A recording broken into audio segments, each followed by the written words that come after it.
আমাদের অত্যন্ত স্নেহাশীল সাবেক ছাত্রনেতা এস.এম. মনসুর আলমের আয়োজনে আজকের ইফতার মাহফিলে সম্মানিত অতিথিবৃন্দ, আমার ভাই ইতিমধ্যে আপনাদের সামনে উল্লেখ করে গেছে অতিথিবৃন্দের নাম। আমি সময় নষ্ট করছি না, আপনাদের সময় এখনো যদিও অনেক সময় রয়েছে ইফতারের, কিন্তু আমি আরেকটি প্রোগ্রামে যেতে হবে, যার কারণে আমি আপনাদের কাছ থেকে বিদায় নিচ্ছি।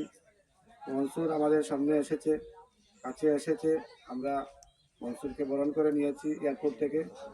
আমরা অত্যন্ত আনন্দিত বোধ করতেছি।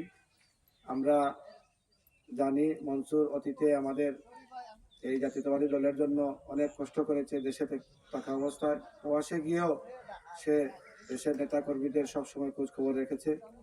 এজন্য মনসুরের প্রতি কৃতজ্ঞতাবোধ জানাচ্ছি, ধন্যবাদ জানাচ্ছি। আজকে মনসুর স্বাধীন বাংলাদেশে এসেছে, সেজন্য আমরা তাকে সাধুবাদ জানাই। আমরা সবাই মিলে মনসুরকে নিয়ে আমরা আরও সুন্দর একটি প্রোগ্রামের অনুষ্ঠান